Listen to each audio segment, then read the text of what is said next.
ciidamada ammaanka ayaa rasaas nool waxa ay ku kala eriyeen dad dhigay dibadbax ka dhan ah dawladda kaas oo ka dhacay taalada daljirka Dahsoon.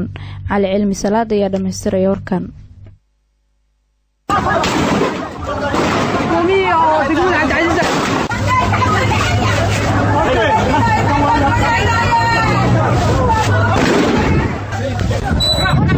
ciidamada ammaanka Soomaaliya ayaa maanta kala eriyay dad dhigay dibadbax looga soo horjeedo dawladda Soomaaliya oo isugu soo baxay taalada daljirka Dahsoon oo ku taala degmada Boondheere ee gobolka Banaadir.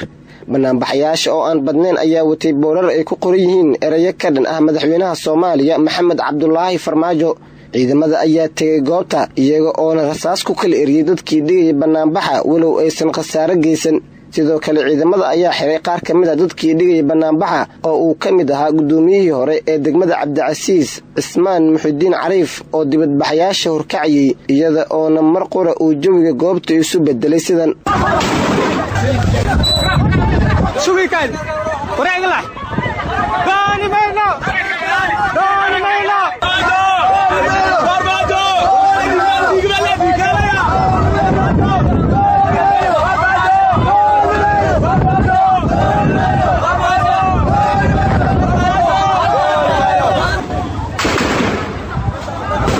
dhinaca kale ciidamada ayaa wariyaashii halkaasi tagay u diiday inay duubtaan dadka banaanbaxa dhigayay waxayna wariyaasha qaarkood ay ka qaadeen qalabkii ay ku shaqeynayeen.